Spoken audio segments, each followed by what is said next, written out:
All right, guys, happy Wednesday, November 20th. I'm coming to you guys full of excitement, full of gratitude. And it's not just because of this time of year. I have a lot. When I look at my life, when I look at you, when I look at the opportunities that I have in front of me, there's so many things to be grateful for. Now, we're all going to have challenges. We're going to have emotional struggles. We're going to have financial struggles. We're going to have family dynamic troubles. That's normal for all of us. But when you stop and you look at the grand scheme of your life, I promise you, there is so much beautiful things happening in your life right now that far outweigh any of your struggles. So as this time of year, comes around and we're, sitting around the table and being thankful and calling our friends and family, like resonate with that for a moment and really look at your lives and say, man, a lot going on for me. And you know what's the most important? The ability to get up every single day, to take another breath, to be able to hug my family, to be able to take a walk, to be able to drive my kids to school and drop them off and have them say, bye, bye, dad, or not give you a hug because they're an awkward 13-year-old. It doesn't matter. Think about all the things that we have in our life right now that we have the opportunity to be grateful for. And when you stack it against the challenges that you have and the things that are not perfect in our lives, I promise you, they smash all of that. So you guys, I'm coming to you full of excitement. There's so many great things going on in my life right now. And I just want to say thank you guys. Thanks for being here. And let's go full tilt and let's get right into the conversation today. So you guys, thank you for being here. Lisa, with your cat. I love how affectionate she is. One of my cats is not like that. She eats mice. But I'm going to turn it over to Vernon. And Vernon, you're going to bring us out on the field on this beautiful, beautiful Wednesday morning. I'm also going to have you read a quote in just a second once you go ahead and share your own personal sentiment. So without further ado, I'm going to turn it over to Vernon to take us out on the field on this beautiful morning. Good morning, beautiful people. Happy Wednesday. It is truly a season of gratitude and a season to be thankful. My opening sentiment is very simple. It is a call to action and a word of encouragement. Allow yourself to be divine. There's divinity within each and every one of us. And I know this is not a real estate related opening, but this is a spiritual opening because we're spirit beings housed in a fleshly body. So give yourself permission to be divine, and then follow the leading guidance and direction of the divinity that's within you. That's where your money is. That's where your production is. That's where your vibrance is. And that is where you will thrive in that space. So allow yourself to be divine. Let's go. Wow. Man, I've never heard it put that way, and I absolutely resonate with that. So Vernon, thank you. And I'm going to share my screen really quick. And Vernon, I want you to read this quote out to everybody. And I saw this and I just copied it and I put it into text format. So Vernon, if you can't share this with everybody on the call. Oh man, here we go. To be successful at anything, the truth is you don't have to be special. You just have to be what most people are not: consistent, willing to work for it, no shortcuts, integrity, purpose, determination, and the discipline that it takes to be a champion at life. Wow. I want you guys to sit with that for a second. Evangeline, when you hear this and read this, what does it say to you? Like, what part of this stands out for you? I want to hear from you, Evangeline. And by the way, great videos. Those last two videos were dope. Really good job. Evangeline, let me hear from you. Excuse me. Yeah, speaking of that, I actually have another video coming out, and it's actually about stoicism in real estate, because I'm a big reader of the Stoics. And I think there's this misconception about it is the absence of emotions rather than the control of our emotions. So the question at hand is, what is within our control? And this consistency is something that is absolutely within our control. So we don't know if we have a buyer, we can't talk about the market, we can't handle the market, we can't handle a lot of things, but if we can do the things within our control, that is how we manage our emotions and manage our success. Man, I love it. Sounds like you're a little under weather. Hopefully you get better, or maybe it's just a voice. Hopefully you get better. I know that you got, you're caring for two right now, so get better. But let me ask a general question to everybody, and anybody can take themselves off of mute if you're somebody that's struggling with this or somebody that has overcome this. And I wanted to ask you this. If we all know, and you hear it from everybody, you hear it from the largest players in the business, you hear it from billionaires, you hear it from entrepreneurs, you hear it from celebrities, you hear it from athletes.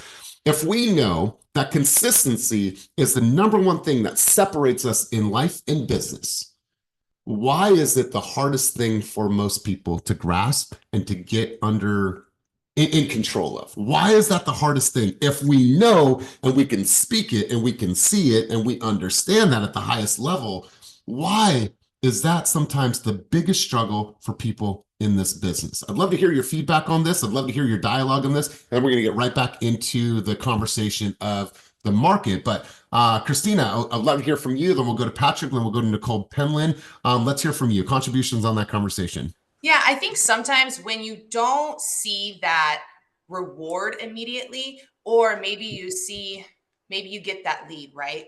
Like from a lender, maybe you start to get, leads from a realtor, but you want to always, you're like, okay, it's working. I'm putting myself out there. But then sometimes it's a roller coaster. And I think sometimes that plays with your emotions naturally, right? So I think thinking of the bigger picture of I'm just going to keep doing the same things. I'm just going to keep doing it. I know it's going to work, but we just naturally, and I think it's also like a social media piece, our phones, like you want that instant gratification. So sometimes when you don't get that all the time or consistently, it's like this yo-yo. But I have to say, just sticking to it, I know easier said than done, but always telling yourself and that your mind is the biggest, like what you speak to yourself speaks volumes. So be nice to yourself, be kind, and repeat things, positive affirmations, because I promise you that sets the tone for your day. For myself, that's why like you'll always see me in this. Like I start my day, I walk my dog, I go on my runs. I have to set my mind on a structure. Like I don't want to go on my run. No one, like I wake up and every morning I'm like, oh, I don't want to do this crap. But I do it because if I push myself to do that, I'm going to push myself to do those hard things in my business that I may be procrastinating on, but I'm going to do it. I love it. I love it. And if you just are tapping in, I shared this quote with everybody. I had Vernon read this. And the point that we're talking about here is that in order to be successful at anything, it says here that you're willing to do what most people are not willing to do, and it's just be consistent. And so the question to everybody was, if you missed it, was that if we know that that is the biggest differentiator in successful people and non-successful people, why is it one of the hardest things for us to overcome? And so whether you are struggling with that now or whether you've overcome it, if you have a contribution, throw your hand up. So I'm gonna go over to Pat and we'll go over to Nicole. And if I don't have any other contributions, we'll shift the gears in the conversation. Let's go, Pat. Morning, y'all. What's going on? I think kind of what Christina said, is that delayed gratification aspect. It's very hard to focus on that, especially if you're, consistently doing it and you're reaping no rewards, especially in a long time. It's hard to be motivated, right? And especially also what she said with the social media factor. You see people win all the time and it's just like, oh my gosh, when is my time coming? Or then it's also like a shot to you, like, oh, am I doing things wrong? It's a lot of doubts starting to happen. But you have to really back and really kind of what Coach V started with. There's divinity in yourself. You gotta really back and realize you believed in yourself before you got into this. Like who you are, your capabilities. And so I actually just had this talk with David Vanderland last night. We had a deep talk, and he was like, I was feeling tired. I was just like, yeah, no, I got no dubs, in the last couple of months, and I was just feeling exhausted. And he was just like, hey, bro, are you doing things you got to do every day? And I was like, yeah. And he was like, good, keep doing it. And that made me feel better, like totally better. You know what I mean? So, yeah. I love it, Pat. Listen, you guys, one of my early sales managers and mentors, and we're talking early 2000s, this guy told me, and it will always stay with me. He said, a sale is going to be made today, Elias. You're either going to sell yourself on all the reasons why you deserve to be successful, or you're going to sell yourself on all the reasons why you're not going to do something today. So a sale is going to be made, Elias. Go out there and make it happen. And like it was so it put the onus on me that I had a choice every single day of what sale was going to be made. I have that choice. So do you. A sale is going to be made today. Either you're going to sell yourself on all the reasons why you're going to do the things that you're going to do, or all the reasons why you shouldn't, and give yourself all the excuses in the book. Let's go. I think it was Nicole, and then we'll go Lisa. If there's no other contributions, we're going to get right into the conversation. Let's go, Nicole. I think what makes it hard to be consistent or stay consistent rather are how the variables in life keep changing. Like I think like for myself personally, I'll have intentions that I'm going to do this from this time to this time, this time to this time, that's my schedule. And it'll be going for a minute and then something wops, like school schedule changes. Like this week coming up, kids are out of school for a week. So where I may have 5 or 6 with after school, now I only have till 4 during that week. So like I've learned how to ride those waves. But I think for myself personally, that's what knocks things off, because you can't have everything the same way every day. So it's like figuring out how to ride those waves and pivot whenever those things come and still be able to get your boxes checked. I love it, Nicole. Yeah, I absolutely love it. And you guys, I'll give you an example, personal example. So I have a coaching client that is in New York, upstate New York. They run a really successful team. Well, I want to do coaching with them every single week for an hour. And we were on our initial call yesterday. And I said, let's do 6 a.m. every single Monday for the next year. Every single Monday for the next year. He's like, 6 a.m.? He's like, that's early for you. I'm like, man, I'm up. So when I know that I have to be up at a 6 a.m. for a coaching call with a client on the East Coast, that means that I have to get up at 4:30. That means that the night prior on Sunday night, that means that I need to go to bed at 9 o'clock. And so I have to look at this and say, okay, I got to make some adjustments based on what's happening in my calendar. Silas is home from school today because the girls are down south. I don't have anyone to pick them up. So I had to make some adjustments. And so but I plan for all these adjustments to make sure that I can still accomplish the things that I need to do. Sometimes that means I stay up later. I get up a lot earlier to make sure that I can still get everything done within that time frame. So Lisa, I'll go to you, and then Joe, before we shift gears, man, I would love to hear your contributions on the conversation. Let's go, Lisa Torres. How's it going? Man, I know for me, the consistency part is how tough it gets physically and mentally after a while, right? It's that you start a workout or you start prospecting every single day. And then when you start the momentum, the workload gets heavier and heavier. And so it's similar with my workouts, right? Because I'm pushing myself on the weights and then my muscles are sore and they need time to recoup. So I'm also realizing those rest days are vital to push through the rest of the week. And then keeping consistent with that really helps a lot. Good. I love it. I appreciate your contribution. Let's go, Joe. Joe, I'd love to hear from you. And Joe is a near and dear friend of mine. So Joe, let's hear from you, big dog. Yeah, so I think it's relative to the topic and what we're referring to. I think consistency kind of applies in different ways and is impacted in different ways as well, depending on a lot of different factors. I think a couple that come to mind, just knowing what we've got going on in our business and some places that I've seen this show up. Number one is distractions. A couple of folks have named a couple of them, but it all comes down to distractions. We are allowing distractions to take a front seat. And when we allow the distractions to take the front seat, the things that actually move the needle the quickest or in the greatest way are the ones that take the back seat. So an example of that, real life, got an agent on my team. He has been here for a little over 90 days.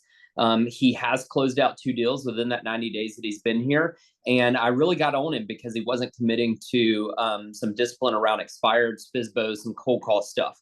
And I stayed on him. I worked through objections, his excuses for not doing it. And then I said, if you promise to commit to this, and he did, and we put some time in there, and he has been knocking it out. He beats me to the office. He is staying on top of his calls. And sure enough, man, he's getting stuff popping up left and right in his pipeline. I went with him to just give him a little confidence on a listing appointment on Friday, and he locked down a $1.2 million deal, biggest deal of his life, nowhere near that. And not to mention, I pushed him a little further in these conversations, found out this guy was a general contractor and builds 60 to 200 houses a year, spec houses, and he's looking for a new agent to rep him. So now this $1.2 million expired call turned into an enormous portfolio of business for this guy. And so my point here is it was consistency. He didn't want to do it. He fought me. He had distractions that were allowing him. He's wanting to do Uber and this and that. It's like, look, it's going to be tough. But if you buckle down and trust me over the next month and a half, you will see a result. And sure enough. And so it's leaning in, it's taking the risk. But I think it applies to the situation. And there's certainly factors depending on different things going on. What you're dealing with your son is completely different than something you may be dealing with at the end of the week or last week. And so you got to pivot because the answer is different in all of those scenarios. Yeah, really good testimonial, and congrats to your team member. And I think sometimes you guys, let's just look at this. Well, maybe I don't consistently make my phone calls. I'm not consistently knocking on the doors, and whatever endeavor it is. Sometimes you may lack the confidence. And the reason why you're not consistent is because maybe you don't have the confidence to do those things. So what you do is you just don't do it. Instead of saying, hey, listen, I'm going to call Jeff, I'm going to call Oliver, I'm going to call Ashley, I'm going to call Chris Barsenis and say, hey, I'm struggling with this one thing. And I know that if I accomplish this one thing or gained a little bit more confidence on how to articulate this piece, then I would feel more confident and keep more consistent with doing the actual activity, right? There's other factors that go into it, but maybe it is a confidence thing, right? And maybe if you just had a little bit boost of confidence and booked a one-on-one with me or spent some time calling your friends on the team or in the industry that do it at a very high level, maybe that's going to give you the boost that you need. And so, there should never be a reason. It's either you're lacking confidence, you don't have the organization within your calendar, you're distracted, or you don't believe. You don't believe in this business and what you're capable of, right? And so what you need to do is if you're not consistent, you need to see what is underneath the surface there.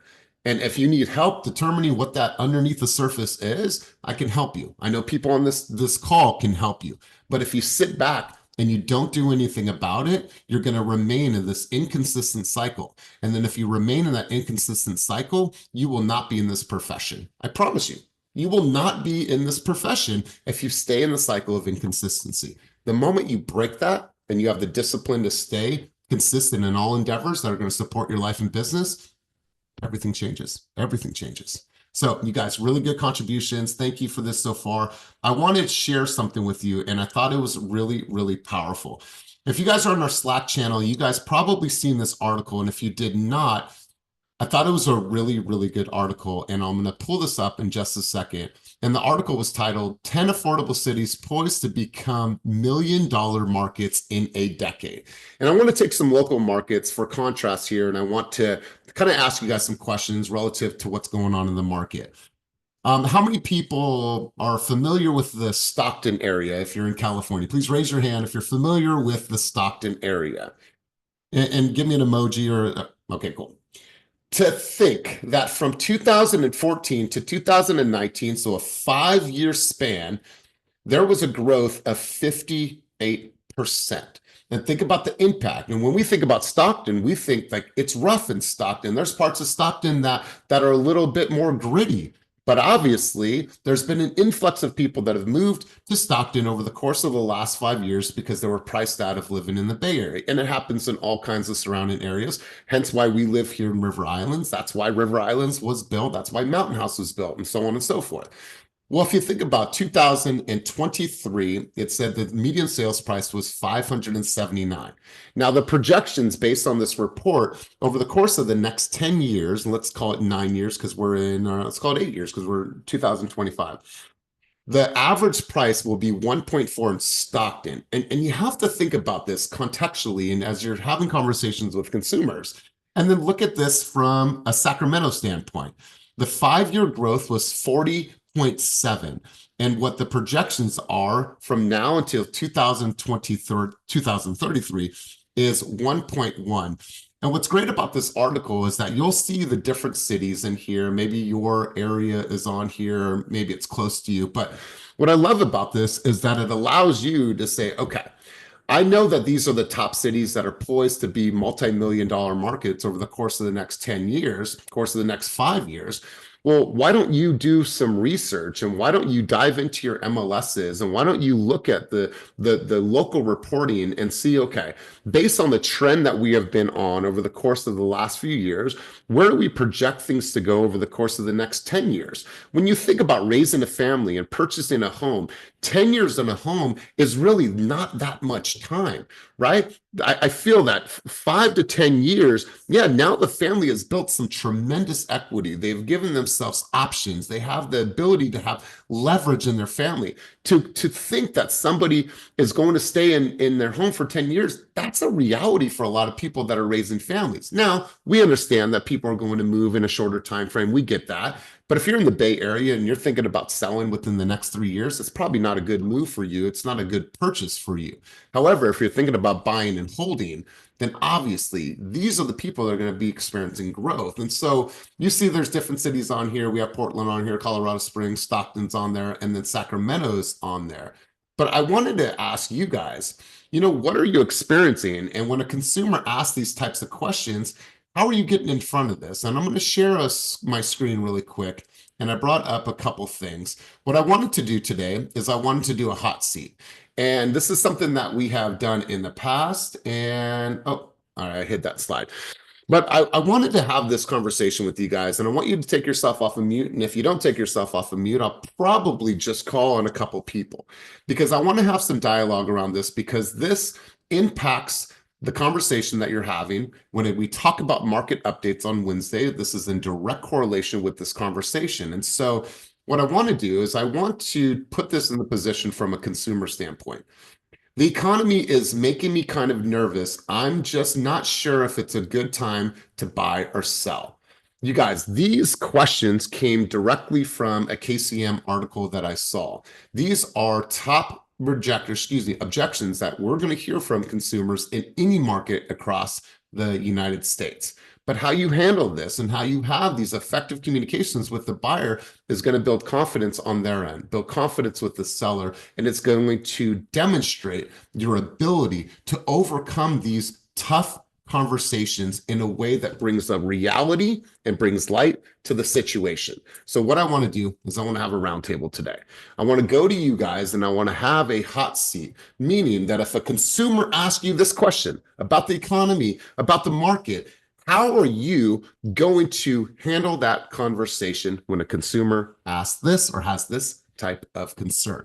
Now, if you're sitting there right now and you're a little nervous, good, because you're probably going to want to throw your hand up if you're nervous. So I'm going to pause for a second. I want to get 3 to 5 people to answer this first or rebuttal, give a rebuttal to that first concern from a consumer. So I need to get 3 to 5 people in the queue. And if you don't raise your hand, I'm probably just going to throw you straight in the fire. So I'll pause for a second, because I noticed Joe took himself off of mute, but I want Joe to go later. Okay. Who's got a contribution for me? Going once, going twice, going 3 times. Don't make me get to 5, you guys. 4. All right. So Mandy, I need 2 more. So Mandy, don't put that hand down. I saw it up. All right. So Samandy's going to go first. See, there it is. Now Ashley, and let's get in the queue, you guys. So here's what we'll do. The last person to speak will pass the mic. But look at this. I got a whole row. Ladies, way to show up. Gentlemen, where you at? Where you at, gentlemen? Let's go, Samandy. I'm going to put the question back up on the screen here, and I want you to take it away, because this directly correlates to the message to market conversation that we're having today. Let's go, Samandy. You're muted if you're okay. Sorry. Good morning. So I actually just had this conversation with my cousin yesterday, because me and Estefania are partnering up on a deal with her, and everything was going good. And then we had to stop. And that stop was my entire family getting in their head, because I mean, I don't know about you guys, but I come from a Latin culture where not all your family's happy for you when you're buying. So now they got discouraged, because it's like, Samandy's a salesperson. She's going to sell you on everything. Make sure that she's not screwing you over, because right now the interest rates are high. So don't listen to her. So my family didn't talk to me for 2 weeks.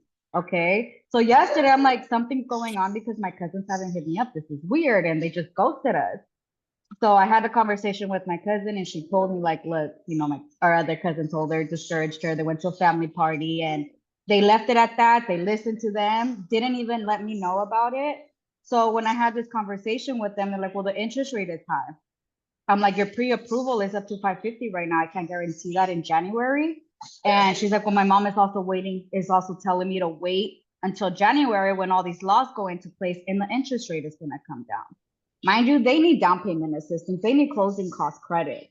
So I'm like, this is the opportunity where everybody is waiting for these interest rates to go down, but nobody really even knows what it's going to go down to. Everybody waited for elections. And guess what? Interest rates skyrocketed and you got stalled. And I let you guys know that it's very unpredictable. And I was like, so if you guys buy now, don't listen to anybody because you guys are being evicted from where you're at.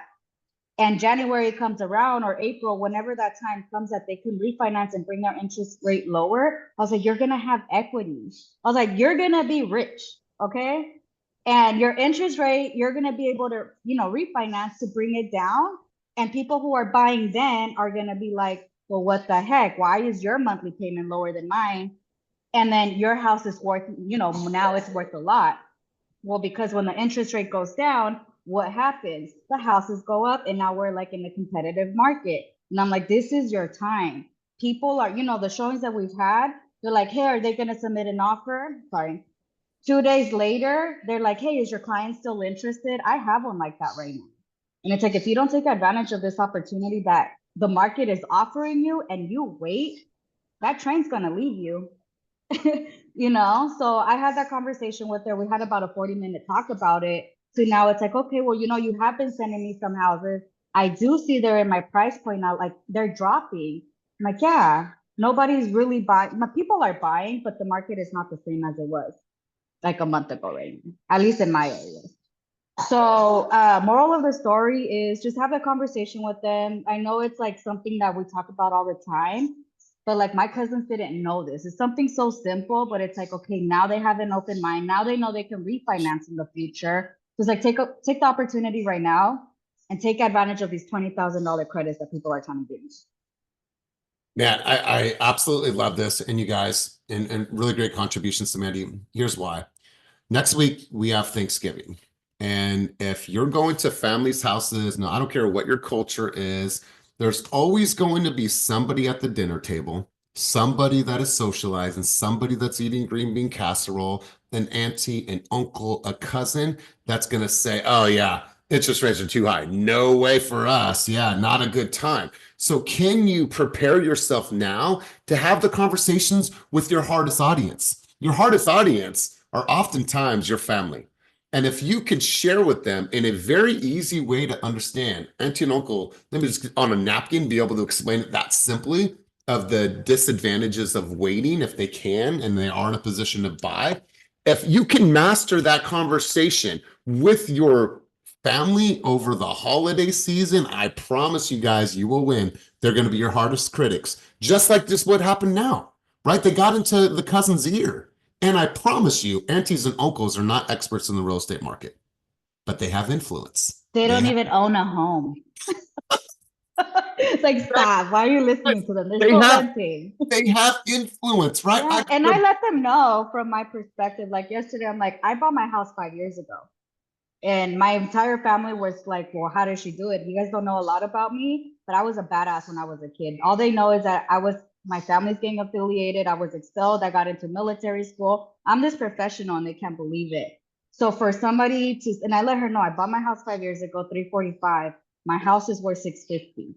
If I want, I can take money out, but I'm not going to because just no. So that's a little motivation that I gave her. And I'm like, in 5 years, our cousins are going to be jealous of you when you tell them that.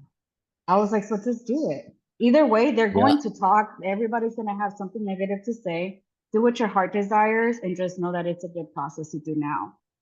God, I love this because when you think about family, I can look at my family. It's like, who else has that amount of net worth? Who else has that type of flexibility and options? Meaning that if our family got into some trouble or we wanted to buy an investment property to build our portfolio, to pass our home on to Elias and to Davian, like you guys have options that other family members do not.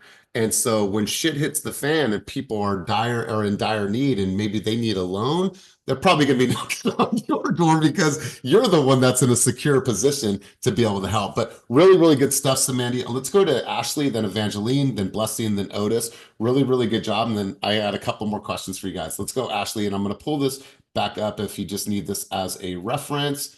All right, go, Ash, you're up. Awesome. Good morning. So Mandy hit the nail on the head. I love sharing your own personal experience.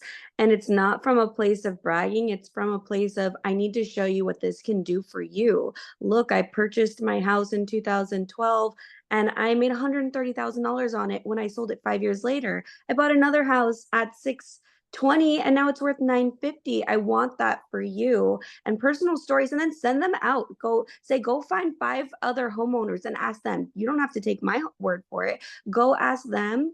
And to the point about the market, if you can get those $20,000 credits because everyone is fearful right now and you're operating with strength when everyone is fearful, you can take advantage of some of these opportunities. And if you are able to get a $20,000 credit, you could buy your rate down right now to whatever it's going to drop to next year. So you don't need to necessarily wait when there might be opportunities to be able to get that lower interest rate right now. And then additionally, what I usually tell people, I have this rent versus own calculator, and I did one for a client the other day. And it basically, I don't know if you guys know this, but this is a great tip or a great fact to keep in your back pocket. In California, landlords can raise rent up to 5% every single year, and their CPAs are telling them to do it if they want to retire comfortably. So if you want to be okay in retirement, you have to raise your rents up to 5% every single year. I did it on the rent versus own calculator, and my client, she would have paid $1,000 more a month in mortgage, but in rent, in 10 years, she was going to pay $160,000 to her landlord out of her own pocket. When people see that number and say, I don't, you know what, you don't have to buy this second. I would if I was you, but I don't want you to get here in 10 years and realize you've cashed out $160,000, or that money could have went into your own pocket. It could have been making generational wealth for your future children or your family members or whoever. You could leave it to the church or your cat, whatever you want to do, but it's yours. It's not someone else's retirement money. And that's why we're having this conversation. Your future is really important to me. Don't take my word for it. Please go poll 5 to 10 other homeowners. Man, I absolutely love this. I love that. And I think too, like, we won't go too far in the weeds on this, but if somebody is telling you that they can't buy and oh, I'm going to wait it out and interest rates or whatever the case is. I have a buddy that when Trump was in office the first time, he said, no way, no how, I'm not going to buy now. I'm just going to see how this pans out. And then no way I'm buying when Biden is president. And now Trump is president again. And oh no, I'm not. Like, he always has an excuse, always has an excuse. And Homeboy's been renting for 10 years. So if you think about a $3,500 rent every single month on an average, 3 years, that's 126 G's. And that landlord is sitting somewhere pretty. They're traveling, they're doing things off of the money that you're sending them every year or every month. And at any time, they can pull the wool out or the rug out from underneath you. At any time, they could sell that home. So Ashley, I appreciate your vantage point. Let's go Evangeline. And then we'll go to Blessing, Otis, and Chris. Let's go, Evangeline. So my first approach with this is to acknowledge the objection, because I think that oftentimes people get like, well, of course it's your job to say that you're in sales, right? So my first thing is, it's like, hey, look, like, I'm here to educate. I'm not in sales. Like, what is your goal here? Why do you say that? Like, what makes you say that? What are your fears here? Ask some qualifying questions around this objection. And then I normally say, it's like, hey, look, I'm here to present information. I'm not here to put a gun to your head to make you sell, because the only time I'm a salesperson is when I'm negotiating for you.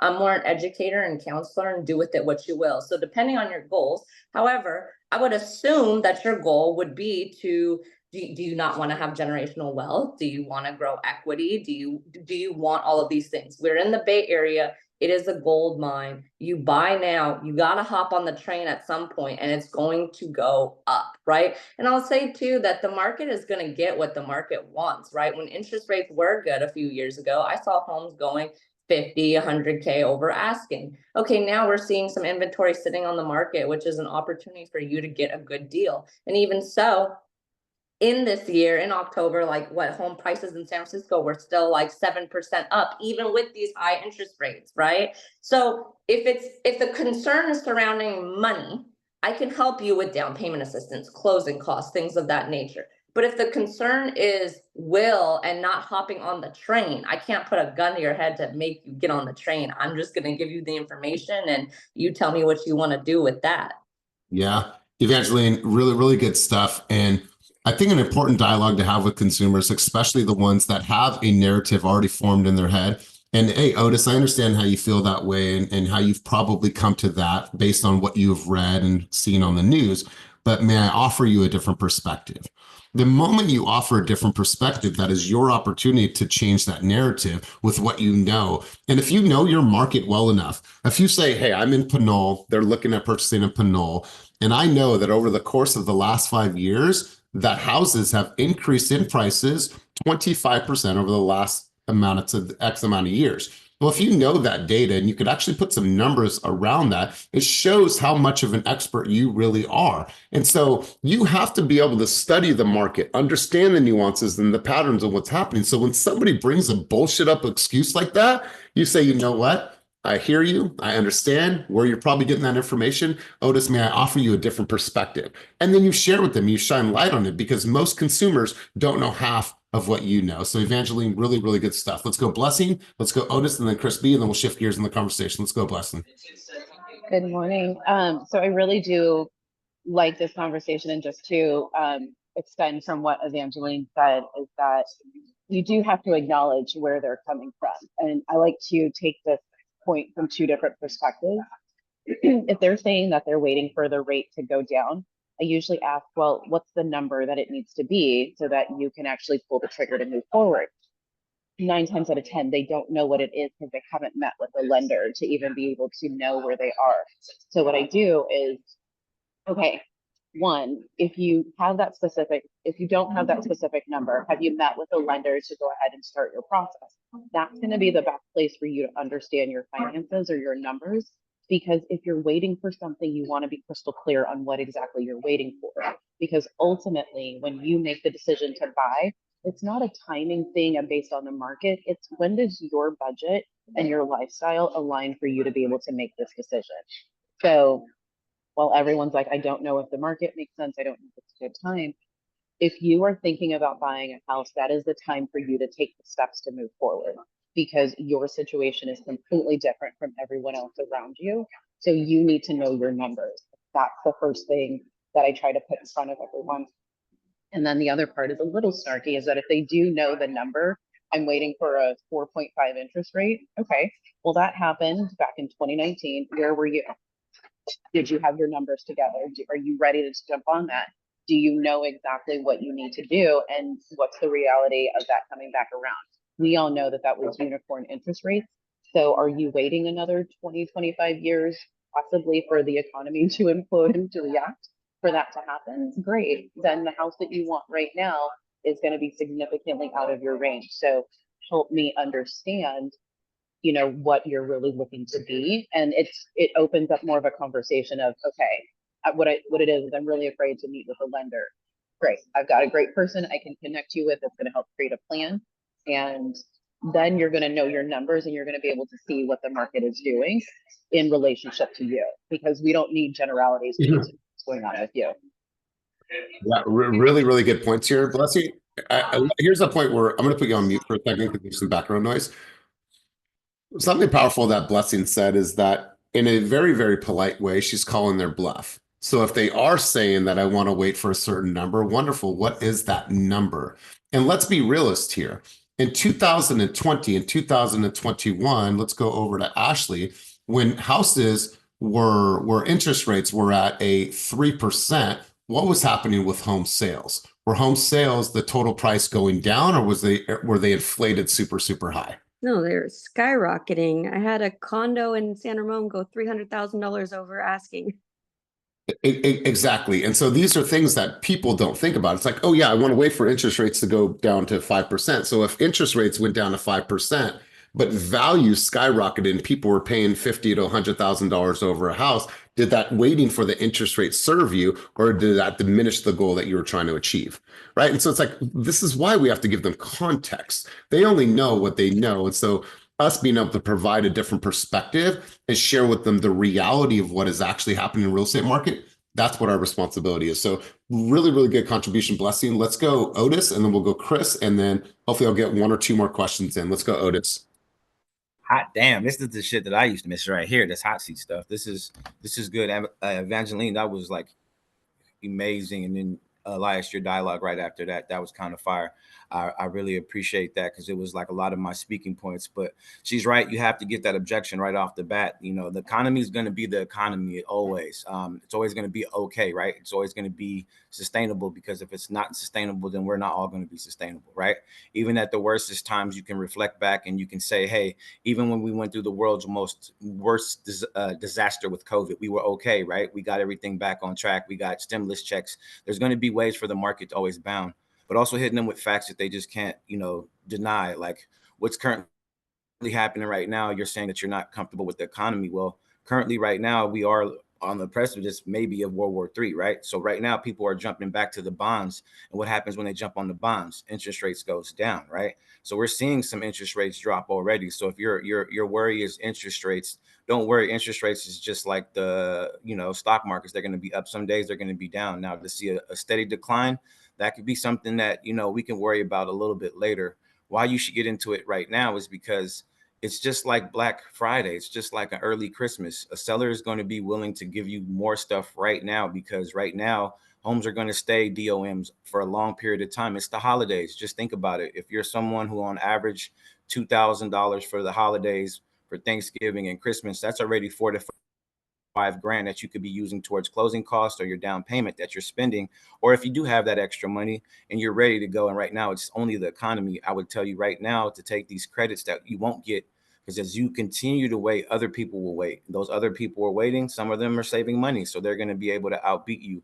And just like Elias, you just pointed out, at the end of the day, that purchase power is going to go up, not only for you, but the other 10 people that's trying to vie for this house. Were you at 500,000? They're at 700,000. So they already got you beat by 200,000 plus whatever bonuses they just got as rates dropped.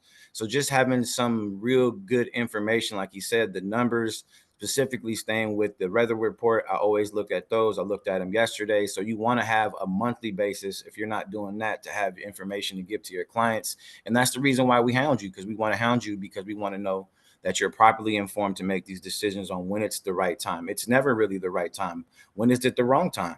You won't know. You never know how to do something unless you start doing it, right? You never know how in shape you're going to be unless you work out, or you won't see that body fat come down unless you start walking that cardio and, running on a treadmill or a bike or whatever it is. So you just gotta pick and choose when is the right time with the information that you have.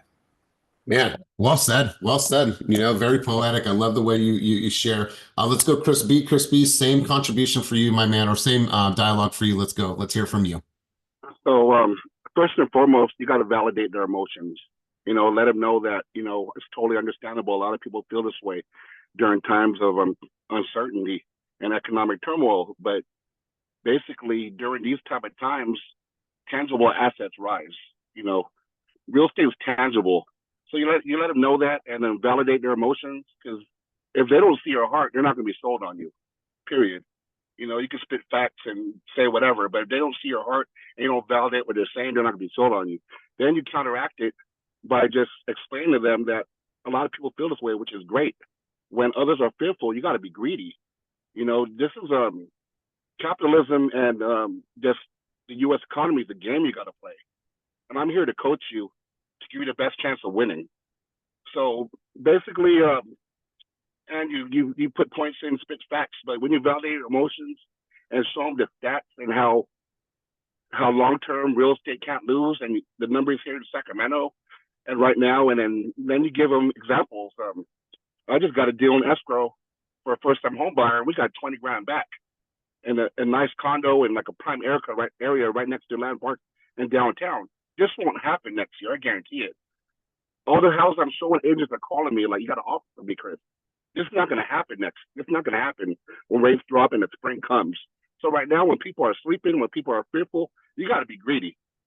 And that's just how it is. You know, you got to play it to win it. And if you're not in it to play, you're not going to win. So it's our job to validate their emotions and counteract it with facts and let them know that we're there to hold their hand and help them win. Wow, well said, Chris. You said something that really stood out to me, that tangible assets rise. And I think a good homework exercise for everyone to do is, whether you're renting or whether you own, and if you own, you probably have this answer. But what I want to encourage everybody to do is, I want you to go back 5 years ago, wherever you live.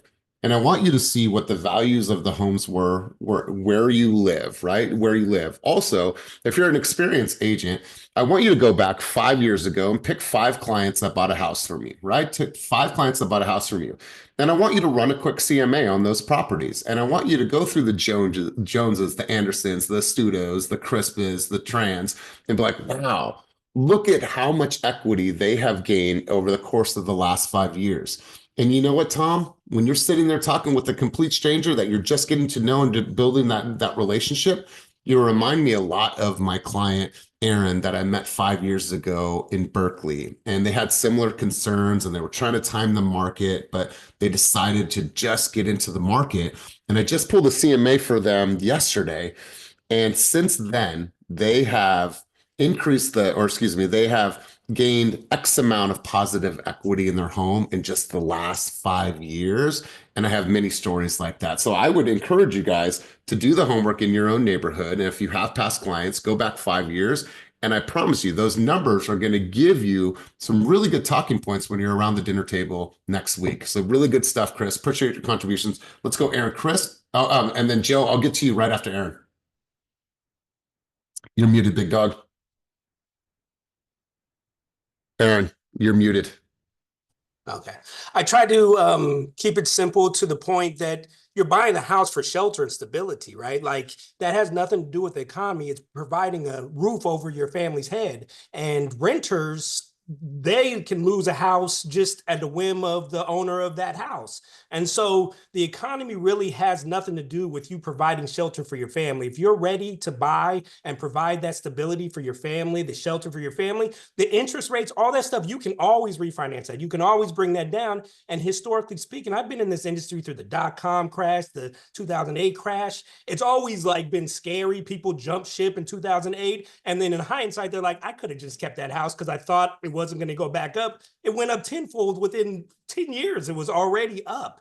And so if they can just stop listening to people talk about what they think about the economy or what they think about the benefits of buying now, you just simplify it to caveman stuff. You are trying to provide a shelter for your family. The equity and everything else that comes with it, as long as you live in the house, is all the cherry on top. But the ultimate goal is, are you prepared to buy a house in this particular market? If you are, you can refinance later. You can do all that. And then on top of that, I mean, just with outside of interest rates and increases in prices, your taxes, if everybody hates paying taxes, why don't you pay taxes on a lower price point opposed to when the rates go higher? You're going to be forever paying taxes on a higher price point when you jump in the market when everybody else is. Like Ashley was saying, when I was doing Linden in 2020, 2021, like it was ridiculous, 150, 200. I was thankful that I bought my house when people in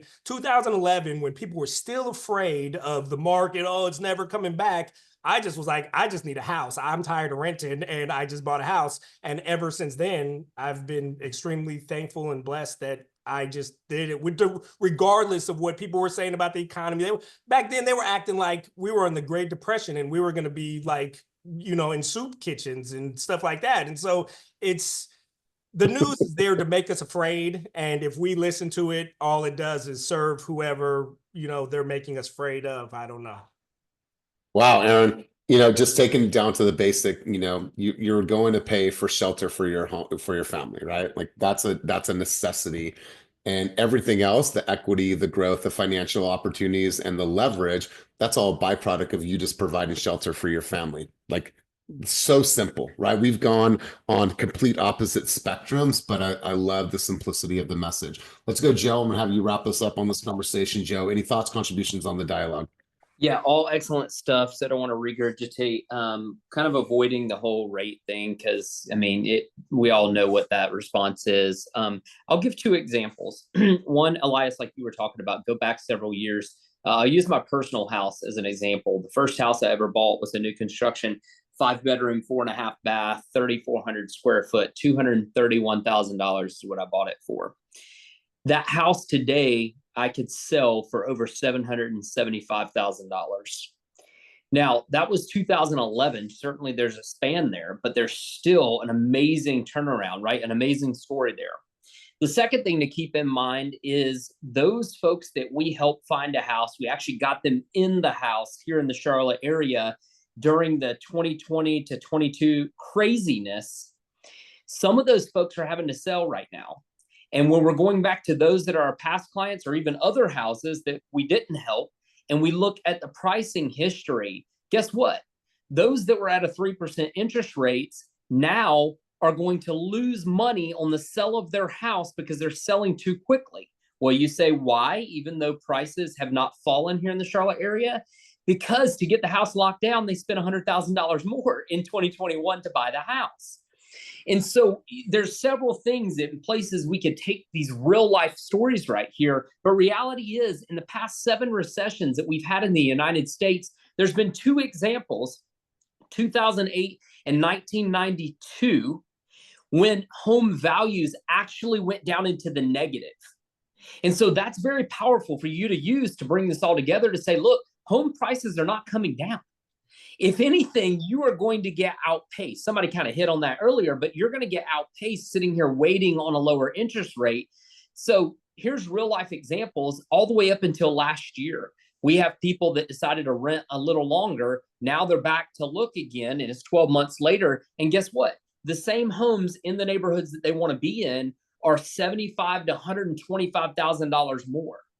Now, that example doesn't translate, of course, across the country, but find these pockets, and that's where you lean into and bring the data, and they're not going to argue with you. And so I do agree with empathy. Lean into them and understand, hey, you bring up a valid point. There's a lot of people like you that are concerned about the economy. But most importantly, tell me a little bit about where your head is around buying and selling. How does it impact you as an individual? Because it's certainly unique to you. Is it the timing? Is it pricing? Is it the broader economy? And I think just those couple of kind of pushbacks, you hear where their head is. Hell, it may go to gas and eggs, right? And so you've got to kind of first understand how it affects them. Phil M. Jones talks a lot about this, turning the script on people and finding out how it relates to them, because how you open your mouth next is going to be very different depending on who's sitting in front of you. So just a couple of things that we're using. And the last thing is, instead of focusing on interest rate, take it a different way and say, let me ask you a question, Mr. and Mrs. Smith.